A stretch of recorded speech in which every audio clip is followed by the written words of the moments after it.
রাজধানীতে 40 ছাড়ানো তাপমাত্রা, তীব্র গরমে সারা দেশে স্কুল কলেজ 7 দিন বন্ধ। হিটস্ট্রোকে ঢাকা, গাজীপুর, পাবনা ও চুয়াডাঙ্গায় 4 জনের মৃত্যু। বঙ্গবন্ধু বঙ্গমাতা গোল্ড কাপ জয়ী খুদে খেলোয়াড়দের পুরস্কার তুলে দিলেন প্রধানমন্ত্রী। ক্রিকেট, ফুটবলের মতো দেশীয় খেলাকে গুরুত্ব দেওয়ার তাগিদ। উপজেলা নির্বাচনে প্রার্থী, মন্ত্রী, এমপির স্বজনদের তালিকা হচ্ছে, সরে না দাঁড়ালে সাংগঠনিক ব্যবস্থা, জানালেন ওবায়দুল কাদের। ক্ষমতা হারানোর শঙ্কায় বিরোধী নেতাকর্মীদের গ্রেপ্তারের অভিযোগ বিএনপির। ঐক্যবদ্ধভাবে রাষ্ট্রকে ঝাঁকি দেওয়ার আহ্বান মির্জা ফখরুলের। এবং ঈদ যাত্রায় 399টি সড়ক দুর্ঘটনায় 4 শতাধিক প্রাণহানি। সরকারের অবহেলাকে দুষছেন পরিবহন মালিক শ্রমিক নেতারা।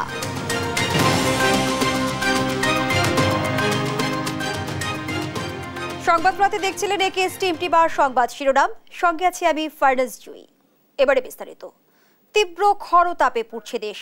পরিস্থিতির ভয়াবহতায় 7 দিনের জন্য দেশের সকল স্কুল কলেজ বন্ধ ঘোষণা করেছে শিক্ষা মন্ত্রণালয়। এদিকে আবহাওয়া অফিস বলছে, আগামী 2-3 দিনে তাপমাত্রা আরও বাড়তে পারে। হিটস্ট্রোক, ডায়রিয়া, পানিশূন্যতা সহ বিভিন্ন রোগে ভিড় বাড়ছে হাসপাতালগুলোতে। হিটস্ট্রোকে ঢাকা, পাবনা, চুয়াডাঙ্গা ও গাজীপুরে মৃত্যু হয়েছে 4 জনের। এই অবস্থায় জরুরি প্রয়োজন ছাড়া শিশু ও বয়স্কদের বাড়ির বাইরে না যাওয়ার পরামর্শ দিয়েছেন স্বাস্থ্যমন্ত্রী। বিস্তারিত হাসান মাহমুদের প্রতিবেদনে।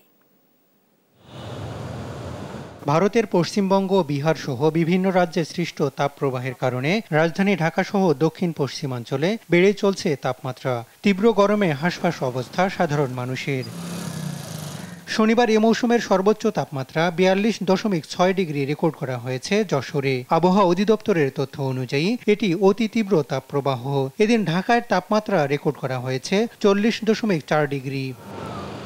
বৈরী আবহাওয়ায় সবচেয়ে বেশি বিপাকে পড়েছেন নিম্ন আয়ের খেটে খাওয়া মানুষ। জীবিকার তাগিদে তীব্র রোদে কাজ করতে হচ্ছে তাদের। গরমে মানুষই করতে পারতেছে না, ক্লান্ত হয়ে যাচ্ছে, মাথা ঘুরে পড়ে যাচ্ছে। অ্যাক্টিভ মারলে ধরেন যে বসে থাকা নাচ্ছে, ধরেন যে যাত্রী নাই রোডে। প্রচন্ড রোদের কারণে পরাগরেণু ঝরে পড়ছে বোরো ধানের, ঝলসে যাচ্ছে গাছ। একদিকে গরম, অন্যদিকে লোডশেডিং এ অতিষ্ঠ হয়ে পড়েছেন সাধারণ মানুষ।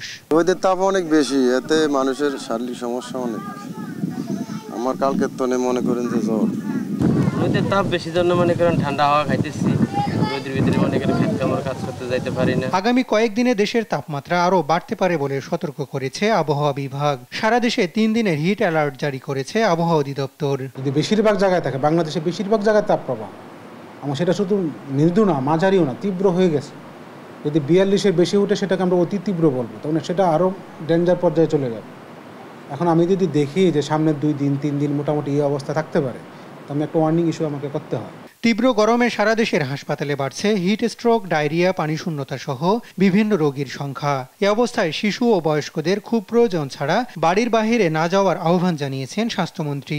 আমাদের কিছু নির্দেশনা আছে স্বাস্থ্য অধিদপ্তর থেকে, সেগুলো সব জায়গায় দেওয়া হবে যেন বয়স্ক এবং শিশুদের জন্য, যেন যারা বয়স্ক এবং শিশু তারা যেন প্রয়োজন না থাকলে ঘরের বাইরে না যায়। সারা দেশে বয়ে চলা তীব্র তাপপ্রবাহের কারণে স্কুল কলেজ 7 দিনের ছুটি ঘোষণা করেছে শিক্ষা মন্ত্রণালয়। ঈদের ছুটি শেষে রোববারের পরিবর্তে 28 এপ্রিল স্কুল কলেজ খুলবে বলে জানায় মাধ্যমিক ও উচ্চ মাধ্যমিক শিক্ষা অধিদপ্তর। হাসান মাহমুদ, দেশ টিভি, ঢাকা। এদিকে তীব্র গরম থেকে বাঁচতে অনেকেই ঝুঁকছেন এসি ও ফ্যানের দিকে। এতে করে অনেকেই ঝুঁকছেন রাজধানীর ইলেকট্রনিক মার্কেটে। এতে বেড়েছে এসি ও ফ্যানের চাহিদা, আর এই সুযোগে বাড়তি দাম রাখছেন বিক্রেতারা। মাজহারুল ইসলামের রিপোর্ট। টানা কয়েকদিনের তীব্র তাপপ্রবাহে অতিষ্ঠ জনজীবন। এমন অসহনীয় তাপমাত্রায় জনজীবন যখন অতিষ্ঠ, তখন প্রচণ্ড ভিড় বাড়ছে এসি ফ্যান এবং চার্জার ফ্যানের দোকানগুলোতে।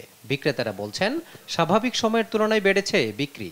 বর্তমান সিচুয়েশনে 30 থেকে 40% শীতাতপ বাতাসের এসির চাহিদা আমাদের বেড়েছে আর কি। গরম বাড়ছে, এখন কোম্পানির রেট ওই রকম বাড়ায় দেয়, প্রত্যেক মাসে 2000-3000 টাকা করে বাড়ায় দেয়।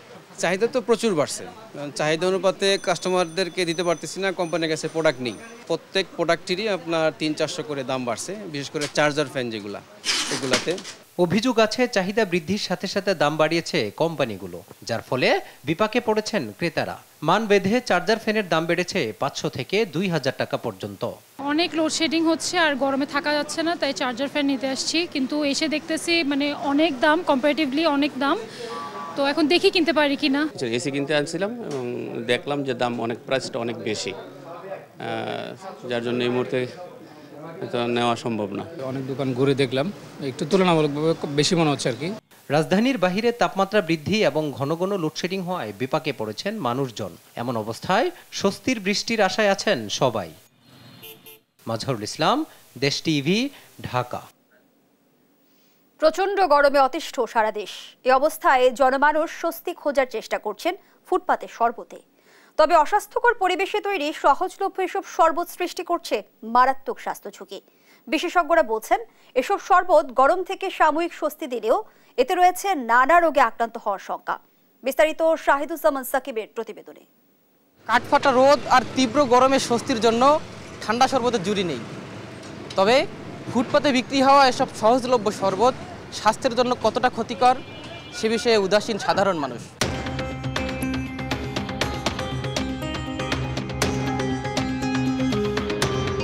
ফুটপাতের এসব শরবত ঠান্ডা করতে ব্যবহৃত বরফ কতটা স্বাস্থ্যসম্মত সে বিষয়ে ধারণা নেই ক্রেতা বিক্রেতা কারোই। পথচারীরা বলছেন, তীব্র গরমে তৃষ্ণা মেটাতে বাধ্য হয়েই পান করতে হচ্ছে এসব অস্বাস্থ্যকর শরবত। কারখানার থেকে আঙ্গুরে বরফ দেওয়া যায়, কোন থেকে এটাও জানি না। বরফটা দেওয়া যায়, আমরা বরফ ভালো জানি এটাই না। পানি দিয়ে কোন পানি দেওয়া তৈরি করে আমরা জানি না, কারখানা আমরা চিনি না। আমরা আনি মনে করেন বাইতুল মোকাররম উত্তর গেটে, ওইখান থেকে আমরা কিনে আনি, বলে দিয়ে আমরা আজকের বরফ ভালো বরফ, সেই জন্য আমরা ওই জায়গাটা আনি। প্রচন্ড গরমের কারণে খাইতেছি আর কারণ কিছু করার নাই। তারা কি দিতেছে এটা তারাই জানে, এটা আমি বলতে পারতেছি না। বরফের জন্য মাছের টাকা একই কিনা সেটা আমার জানা নেই। বরফের কারখানায় গিয়ে দেখা যায় সম্পূর্ণ নোংরা ও অস্বাস্থ্যকর উপায়ে প্রস্তুত করা এসব বরফ একই সাথে পচনশীল দ্রব্য সংরক্ষণের কাজে ও শরবতে ব্যবহারের জন্য বিক্রি করা হচ্ছে। আমার বরফকে কোন কামে লাগায় হেইরা আমার দরকার নাই। ওই যে রিকশাওয়ালা নিয়ে গায়ের ভিতরে ডলতাছে, এটা কি আমার কইয়া নিতেছে? আরেকবারে গোস্তে মারতাছে, আরেকবারে মুরগি মারতাছে, আরেকজন নিয়ে বাসায় নিয়ে মনে করেন ইফতারি খাইতেছে, আরেকজন শরবত বেচতেছে। আবার দেখা গেছে আরেকজন আইয়া মনে করেন মানুষ মারা গেছে, জরুরি ব্যাপার, উনি লাশে ব্যবহার করতেছে। ফুটপাতে তৈরি হওয়া এসব শরবত পানে পানিবাহিত বিভিন্ন রোগ, টাইফয়েড, ডায়রিয়া, জন্ডিস হওয়ার পাশাপাশি ব্যাকটেরিয়া ও ভাইরাস ছড়িয়ে পড়তে পারে বলে সতর্ক করেন বিশেষজ্ঞরা। পানিগুলা পরিশোধিত না, বরফটাও ঠিক মতো পরিশোধিত পানি দিয়ে তৈরি করা না, যার ফলে এর মধ্যে পোকামাকড় বসতেছে, মাছি বসতেছে, তাতে করে মানে বহু ধরনের রোগ হওয়ার সম্ভাবনা। এই শরবত বা পানীয় বানানোর জন্য যে পানিটি ব্যবহার করা হয় এটি মোটেই নিরাপদ এবং সুপেয় নয়। যে বরফটি মেশানো হয় সেই বরফটিও কিন্তু মানুষের খাবার জন্য তৈরি করা হয় না, এটি ইন্ডাস্ট্রিয়াল ইউজ বা অন্য কাজে ব্যবহারের জন্য তৈরি করা হয়। এটিতেও নিরাপদ এবং সুপেয় পানি ব্যবহার করা হয় না। এছাড়া এই শরবতগুলোকে মিষ্টি করার জন্য চিনির বদলে বেশিরভাগ ক্ষেত্রেই ঘন চিনি নামে এক ধরনের রাসায়নিক ব্যবহার করা হয়, যেটিও শরীরের জন্য কোনো মতেই স্বাস্থ্যকর না। এভাবে সরাসরি ট্যাপের পানি দিয়ে তৈরি হওয়া বরফ সাধারণত ব্যবহৃত হয় মাছ সহ পচনশীল দ্রব্য সংরক্ষণে। তবে এই বরফ দিয়েই তৈরি হচ্ছে ঠান্ডা শরবত, যা মানবদেহে তৈরি করছে মারাত্মক স্বাস্থ্য ঝুঁকি। শাহিদুজ্জামান সাকিব, দেশ টিভি, ঢাকা। ফুটবল ক্রিকেটের মতো দেশীয় খেলাকে গুরুত্ব দেওয়ার তাগিদ দিয়েছেন প্রধানমন্ত্রী শেখ হাসিনা। বিকেলে রাজধানীর আর্মি স্টেডিয়ামে Bangabandhu Bangamata gold cup football টুর্নামেন্টে এবারের জয়ীদের পুরস্কার বিতরণীতে একথা বলেন তিনি। জানান, আওয়ামী লীগ যখনই ক্ষমতায় এসেছে খেলাধুলাকে উৎসাহিত করেছে। বিস্তারিত শামীম আক্তারের রিপোর্টে জানাচ্ছেন জুবাইর রাজিন। রাজধানীর আর্মি স্টেডিয়ামে বঙ্গমাতা গোল্ড কাপ প্রাথমিক বিদ্যালয় ফুটবল টুর্নামেন্টের 11তম আসরের ফাইনাল খেলা উপভোগে স্টেডিয়ামের দর্শক গ্যালারিতে খোদ প্রধানমন্ত্রী শেখ হাসিনা। 50 মিনিট খেলা হওয়ার কথা থাকলেও গরমে ম্যাচের সময় 10 মিনিট কমানো হয়। ব্রাহ্মণবাড়িয়ার বাঞ্ছারামপুর মডেল সরকারি প্রাথমিক বিদ্যালয়কে 3 গোলে হারিয়ে বঙ্গমাতা গোল্ড কাপে শিরোপা ছিনিয়ে নেয় লালমনিরহাটের পাটগ্রামের টেপুরগাড়ি বিকে সরকারি প্রাথমিক বিদ্যালয়। সেনাবাহিনী প্রধান এবং মাননীয় যুব সকালে একই মাঠে রংপুরের মিঠাপুকুরের তামিলগঞ্জ সরকারি প্রাথমিক বিদ্যালয়কে 2-1 গোলে হারিয়ে বঙ্গবন্ধু গোল্ড কাপের শিরোপা জেতে জামালপুরের মাদারগঞ্জের চরগোলাবাড়ি সরকারি প্রাথমিক বিদ্যালয়। চ্যাম্পিয়ন ও রানার্স আপ দল এবং সেরা খেলোয়াড়দের হাতে পুরস্কার তুলে দেন প্রধানমন্ত্রী শেখ হাসিনা। বলেন, আওয়ামী লীগ যখনই সরকারে এসেছে ছেলে মেয়েদের খেলাধুলায় উৎসাহিত করেছে। আমি যখনই সরকার এসেছি তখনই আমি চেষ্টা করেছি খেলাধুলার প্রতি আমাদের ছেলে মেয়েদের আরও বেশি অনুরাগী করতে। কারণ খেলাধুলা মানুষের শারীরিক মানসিক শক্তি দেয়, ডিসিপ্লিন শেখায়, আনুগত্য শিখায় এবং সেই সাথে সাথে দেশপ্রেমে উদ্বুদ্ধ হয়। আজকে আমাদের এই খেলাধুলার মধ্য দিয়েই আমরা দেশকে এগিয়ে নিয়ে যেতে পারি, সারা বিশ্বের কাছে পরিচিত করতে পারি। দেশীয় খেলায়ও গুরুত্ব দেওয়ার তাগিদ দেন সরকার প্রধান। বলেন এর মাধ্যমে ছেলে মেয়েদের মেধা আরও বিকশিত হবে। আমাদের খেলাধুলায় আমাদের ছেলেমেয়েরা যেন আরও বেশি আগ্রহ হয়, আরও বেশি আগ্রহী হয়ে অংশগ্রহণ করে। আমাদের দেশীয় খেলাগুলিকেও সমানভাবে সুযোগ দিতে হবে, কারণ দেশীয় খেলাগুলির মধ্য দিয়েই আমাদের ছেলে মেয়েদের আরও মেধা বিকাশের সুযোগ হবে। সব উপজেলায় আওয়ামী লীগ সরকার খেলাধুলার ব্যবস্থা করেছে বলেও জানান প্রধানমন্ত্রী। প্রত্যেকটা উপজেলায় খেলাধুলার জন্য একটা সুযোগ সৃষ্টি হয়, সেই ব্যবস্থাটা আমরা করেছি। জুবায়ের রাজিন, দেশ টিভি, ঢাকা। দলীয় প্রধানের নির্দেশনা অনুযায়ী উপজেলা নির্বাচনে প্রার্থী মন্ত্রী এমপিদের আত্মীয় স্বজনের তালিকা করা হচ্ছে বলে জানিয়েছেন আওয়ামী লীগ সাধারণ সম্পাদক ওবায়দুল কাদের। দুপুরে ধানমন্ডি কার্যালয়ে এক সংবাদ সম্মেলনে তিনি আরও বলেন, আওয়ামী লীগের এমন সিদ্ধান্তে তৃণমূল ও জনগণ খুশি হয়েছে। তৌফিক মাহমুদ মুন্নার রিপোর্ট। আগামী 8ই মে অনুষ্ঠিত যাচ্ছে উপজেলা নির্বাচনের প্রথম ধাপ। নির্বাচনকে সামনে রেখে শুরু হয়েছে মন্ত্রী এমপিদের নিজ এলাকায় প্রভাব বিস্তারের প্রতিযোগিতা। নিজ পরিবার ও স্বজনদের উপজেলা চেয়ারম্যান বানাতে মরিয়া আওয়ামী লীগের অনেক মন্ত্রী, এমপি ও নেতারা। আর এইসব কর্মকাণ্ড নিয়ে ক্ষুব্ধ দলীয় হাইকমান্ড। এরই প্রেক্ষিতে গত কয়েকদিন আগে মন্ত্রী, এমপি ও নেতাদের স্বজনদের উপজেলা নির্বাচনের প্রার্থিতা থেকে সরে দাঁড়ানোর নির্দেশ দেন দলীয় প্রধান। এমন বাস্তবতায় দুপুরে আওয়ামী লীগ সভাপতি রাজনৈতিক কার্যালয়ে কথা বলেন আওয়ামী লীগ সাধারণ সম্পাদক ওবায়দুল কাদের। সাফ জানান, প্রস্তুত করা হচ্ছে নির্বাচনে অংশ নেওয়া মন্ত্রী, এমপিদের আত্মীয় স্বজনদের তালিকা। দলের তৃণমূলের কর্মীরাও অনেকেই তাদের মতো রিয়াকশনটা ভালো। তার কারণ হচ্ছে যে একটা দল, আমি এমপি, আমি মন্ত্রী, আবার আমার ভাই, আবার আমার আরেক ভাই, ছেলে, শ্যালক, এরা পদ নিয়ে যাবে সব। তো তাহলে তৃণমূলের কর্মীরা কি? দলের এই সিদ্ধান্তে তৃণমূল খুশি উল্লেখ করে ওবায়দুল কাদের বলেন, উপজেলা নির্বাচন চলাকালে জেলা উপজেলা পর্যায়ের সম্মেলন বা কোনো কমিটি গঠন করা যাবে না। উপজেলা পর্যায়ে এখন যে নির্বাচন হচ্ছে কয়েকটা ফেজে, এখন মাত্র প্রথম ফেজ। এই নির্বাচন চলাকালে আমাদের উপজেলা পর্যায়ে কিংবা জেলা পর্যায়ে কোনো সম্মেলন, মেয়াদ উত্তীর্ণ সম্মেলন, কমিটি গঠন, এই প্রক্রিয়াটা বন্ধ থাকে। মোট 4 ধাপে অনুষ্ঠিত হবে এবারের উপজেলা নির্বাচন। তৌফিক মাহমুদ মুন্না, দেশ টিভি, ঢাকা। ভয়াবহ দুঃশাসন দেশে যে দাসের পরিবেশ সৃষ্টি করেছে, সেখান থেকে বের হয়ে আসতে জাতিকে ঐক্যবদ্ধ হয়ে রাজপথে নামার আহ্বান জানিয়েছেন বিএনপি মহাসচিব মির্জা ফখরুল ইসলাম আলমগীর। বলেছেন, দেশের বিচার বিভাগকে দলীয়করণ সহ অর্থনীতি, রাজনৈতিক ব্যবস্থা সবকিছুকে ধ্বংস করে দেওয়া হয়েছে। সংকট সমাধানে ঐক্যবদ্ধ শক্তি নিয়ে রাষ্ট্রকে এবার ঝাঁকি দিতে হবে। বিস্তারিত সাইফুল রিপনের প্রতিবেদনে। রাজধানীর ইনস্টিটিউশন অব ইঞ্জিনিয়ার্সে বীর মুক্তিযোদ্ধা ও গণস্বাস্থ্য কেন্দ্রের প্রতিষ্ঠাতা জাফরুল্লাহ চৌধুরীর প্রথম মৃত্যুবার্ষিকীতে নাগরিক স্মরণ সভায় অংশ নেন বিভিন্ন সামাজিক রাজনৈতিক সংগঠনের শীর্ষ পর্যায়ের নেতারা। বক্তারা দাবি করেন, জাফরুল্লাহ চৌধুরী শুধু একজন মুক্তিযোদ্ধাই নন, নিজেই মুক্তিযুদ্ধের চেতনা। জাফরুল্লাহ ভাই হচ্ছে মুক্তিযুদ্ধের চেতনা। মুক্তিযুদ্ধের সঠিক চেতনা কি, এটা জাফরুল্লাহ ভাইকে দেখে বুঝতে হবে।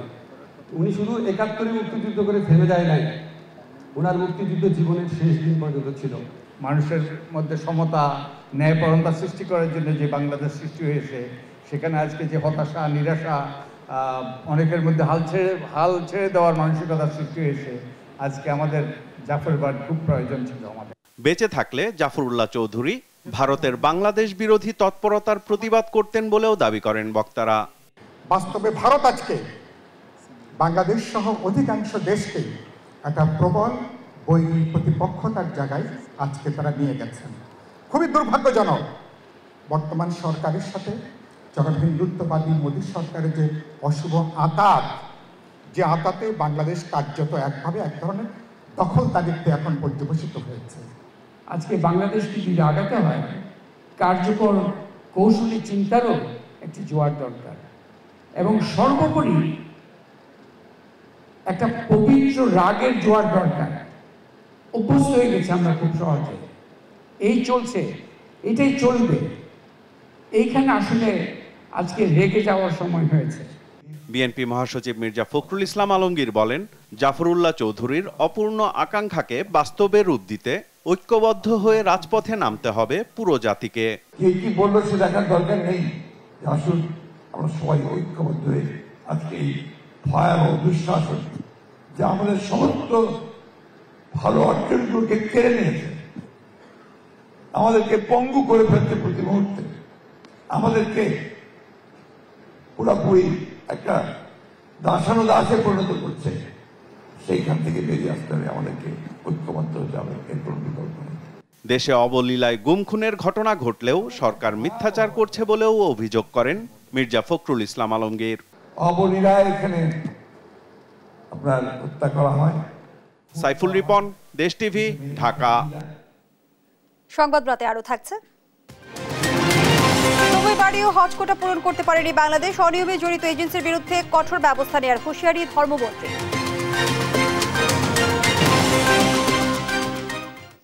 ঈদে সড়ক, নৌ ও রেলপথে 419 দুর্ঘটনায় প্রাণ গেছে অন্তত 438 জনের, আহত আরও 1424 জন। এ তথ্য জানিয়েছেন যাত্রী কল্যাণ সমিতির মহাসচিব মোহাম্মদ মোজাম্মেল হক। পরিবহন শ্রমিক মালিক নেতারা বলছেন, সরকারের অব্যবস্থাপনার কারণে সড়কে প্রাণ ছড়ছে। তবে বিআরটিএর দাবি, সড়কে স্বস্তি ফিরিয়ে আনতে কাজ করছেন তারা। বিস্তারিত ফজলে আদিত্যের রিপোর্টে।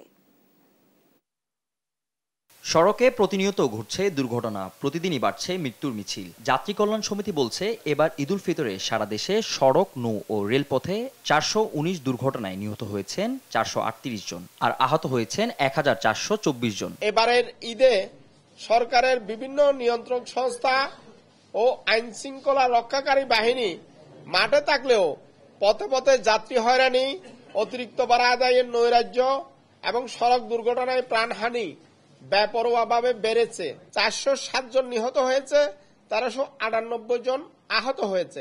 সংবাদ সম্মেলনে যাত্রী কল্যাণ সমিতির মহাসচিব জানান, সবচেয়ে বেশি দুর্ঘটনার কবলে পড়েছে মোটরসাইকেল, যা মোট সড়ক দুর্ঘটনার 40%। দুর্ঘটনার শীর্ষে রয়েছে মোটরসাইকেল। এবারের ঈদে 198টি মোটরসাইকেল দুর্ঘটনায় 165 জন নিহত হয়েছে, 240 জন আহত হয়েছে। এদিকে রাজধানী মহাখালী বাস টার্মিনালে এক আলোচনা সভায় পরিবহন মালিক শ্রমিক নেতা দাবি করেন, সরকারের অবহেলা আর অব্যবস্থাপনার কারণে কোনোভাবেই নিয়ন্ত্রণ করা যাচ্ছে না সড়কের মৃত্যুর মিছিল। এককভাবে চালকদেরকে দায়ী করে এই সড়ক দুর্ঘটনার সমস্যার সমাধান হবে না। তার সাথে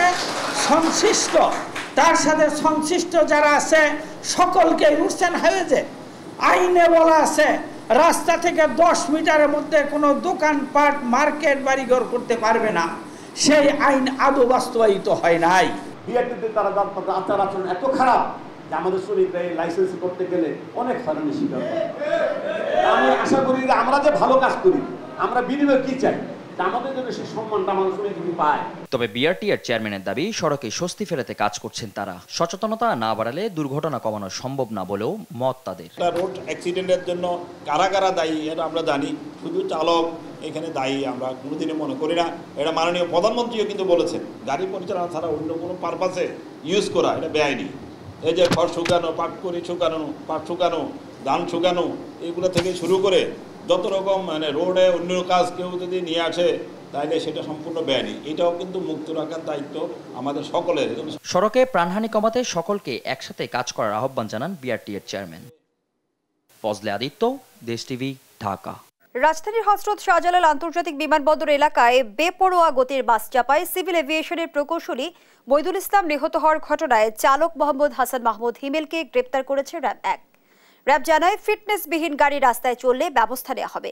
বিস্তারিত শাহাদাত তিশাদের রিপোর্টে জানাচ্ছেন শুভশ্রী রায়।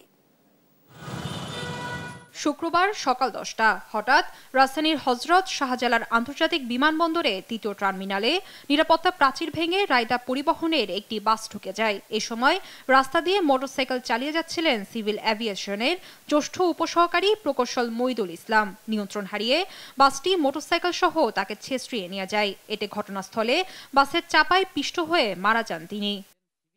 ঘটনাস্থল থেকে পালিয়ে যায় বাসের ড্রাইভার ও হেল্পার। শনিবার সকালে বরিশালে হিজলা এলাকা থেকে বাসের ড্রাইভার হাসান মাহমুদ হিমেলকে গ্রেপ্তার করে র্যাব। তবে এই ঘটনায় এখনও বাসের হেল্পারকে গ্রেপ্তার করতে পারেনি। বিকেলে র্যাব 1-এর উপ অধিনায়ক মোহাম্মদ মাসুদ হায়দার সাংবাদিকদের জানান, বাসের কোনো ফিটনেস ছিল না, সেই সাথে চালকের কোনো ড্রাইভিং লাইসেন্সও ছিল না। প্রাথমিক জিজ্ঞাসাবাদে জানা যায় যে তার এ ধরনের বড় বাস চালানোর লাইসেন্স যথাযথ ছিল না এবং গাড়ির ফিটনেসের কাগজপত্র ছিল না বলে তিনি স্বীকার করেন। ফিটনেসবিহীন গাড়ি চালানোর দায়ে পরিবহন মালিকদের বিরুদ্ধেও ব্যবস্থা নেওয়ার কথা জানান র্যাবের এই কর্মকর্তা। রায়দা পরিবহনের বিরুদ্ধে যেহেতু এই ঘটনাটা এখানে হয়েছে এবং আগেও তাদের হয়েছে, আমরা কর্তৃপক্ষকে অবশ্যই এই বিষয়টা তদন্ত আমাদের সম্পূর্ণ করে আমরা তাদেরকে জানাবো এবং তাদের যে কাগজপত্র কিংবা যে গাড়ি যে ফিটনেস যে নেই, এই জন্য যথাযথ কর্তৃপক্ষকে তদন্তের মাধ্যমে এটা উদ্ঘাটন করে তাদের বিরুদ্ধে যেন আইনানুগ ব্যবস্থাটা করার জন্য আমরা সুপারিশ করব। এই ঘটনায় বাসের হেল্পারকে গ্রেপ্তারের প্রক্রিয়া চলছে বলেও জানান তিনি। এবং তার গ্রেপ্তারকৃত এই আসামির বিরুদ্ধে আইনানুগ ব্যবস্থাগুলি প্রক্রিয়াধীন রয়েছে। শুভশ্রী রায়, দেশ টিভি, ঢাকা। সংবাদ রাতে আরো থাকছে। 4 মাস 10 দিন পর খোলা হলো কিশোরগঞ্জের পাগলা মসজিদের দান বাক্স, মিলল 27 বস্তা টাকা, চলছে গণনা। অনিয়মে জড়িত হজ এজেন্সির বিরুদ্ধে কঠোর ব্যবস্থা নেওয়ার হুঁশিয়ারি দিয়েছেন ধর্মমন্ত্রী ফরিদুল হক খান। যাত্রীদের সঙ্গে কোনো প্রকার বিরূপ আচরণ কিংবা প্রতারণা করলে লাইসেন্স বাতিল সহ কঠোর শাস্তি দেওয়া হবে বলে জানান তিনি। শনিবার সকালে রাজধানীর ওসমানী স্মৃতি মিলনায়তনে 4 দিনের হজ যাত্রী প্রশিক্ষণ উদ্বোধন অনুষ্ঠানে এসব কথা জানান ধর্মমন্ত্রী। এবছর বারবার সময় বাড়িয়েও হজ কোটা পূরণ হয়নি জানিয়ে তিনি বলেন, ডলারের দাম বৃদ্ধির পরও হজের খরচ কমিয়েছে সরকার। এবার 1,27,198 জনের কোটা থাকলেও সরকারি এবং বেসরকারিভাবে হজে যাচ্ছেন 85,257 জন। সুধীজন, আমার প্রিয়, টাকার বিপরীতে ডলারের দাম বৃদ্ধির পরও আমরা গত বছরের তুলনায় 1 বছর সাধারণ হজ প্যাকেজের খরচ কমিয়েছি, যার পরিমাণ সরকারিভাবে 1,04,178 টাকা। অনেকে বাইরে বলে যে এত রেট এত বেশি হলো, এই হলো সেই হলো, বহু কিছু বলে। গত বছর চাইতে আমরা রেট কমাইতে পেরেছি, এটা আল্লাহর কাছে শুকরিয়া জানাই, আলহামদুলিল্লাহ। ওখানেও আপনারা কমপ্লেন দিতে পারবেন, এসেও আপনারা কমপ্লেন দিতে পারবেন। এবার প্রত্যেকটা আমরা হিয়ারিং করি এবং তাদের যার যতটুকু শাস্তি পাওয়া দরকার ততটুকু আমরা দিই।